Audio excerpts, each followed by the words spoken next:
Meet Sparkle and Star. The black and white one, she's the puppy. She's 11 months old. And the little black one with the white chest, that's Star. She's 4 years old now. And she's a toy hog. Now, just before we get started on a poem, I was kind of hoping to find some things about Miss Mary E. Burt. And there's not very much on her online. There's no pictures or photos or personal information. No Wikipedia about her. So I'm not sure where to look. If there's something and someone stumbles across my video here and does know something about this author and educator, it says she is. That's all the information you get, author and educator, Mary E. Burt. If you do know something about her life, or interesting details, please share them, and I would appreciate it so much. Anyway, it clear on ThriftyBooks.com. They got a few of her books for sale, which is what we're reading from now, Poems Every Child Should Know. And she's got The World's Literature, Part 1. They've got that. And one book she has here that's unavailable, the Lanyard Book of Selections Prose. And then she's got another book, Prose Every Child Should Know. There we go. And then another book here is Hercules, The Year of Thebes. Well, I mentioned before that I was kind of curious about the school that she was a teacher of, and she mentioned in her preface of the book, she credited John A. Browning School. So I did look that up, and well, it's still in existence. It says now, Browning School is turned to just the Browning School now. It's a college preparatory school for boys. That's all right. And then it's up the east side of Manhattan. I wonder if they're still making them learn poetry. I hope so. It was founded in 1888 by John A. Browning. So I'm assuming, and seems like what she talks about so far, that I found, that she was a teacher of this school.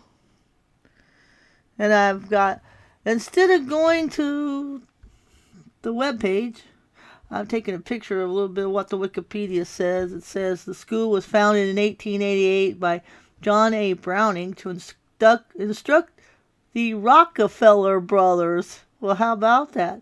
Including Percy and John D. Rockefeller. Well. She made him learn poetry.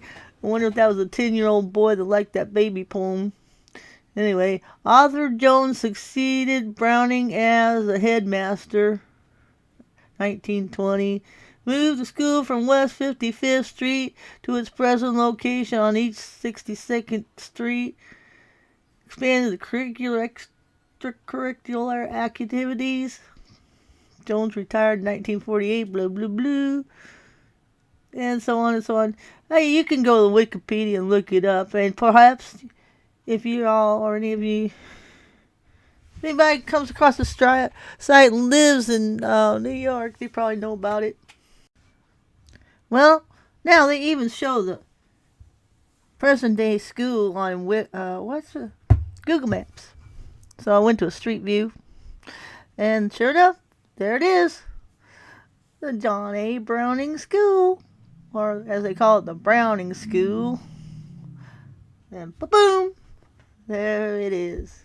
So anyway, there was two of my questions answered, and now we'll get on with the poem. So here, we'll talk a brief moment about the author of the poem, Issac Watts. Here's a painted portrait of the guy. He's not bad looking, I suppose, for a guy from the 1600s. Now here's a few details about Issac Watts. He was born on July 17th, 1674.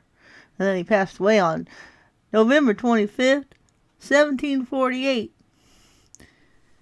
He was an English congressional minister, a hymn writer. Wonder what songs he wrote. Wonder if I know any of them. He was a theologian, a logician. He was a prolific and popular hymn writer, credited with some 750 hymns. Man, that's a lot. His works include When I Survey the Wonderful Cross, and I've heard that one before. And, of course, everybody's heard Joy to the World, Joy to the World. Christmas song, usually, but I think it's an everyday song.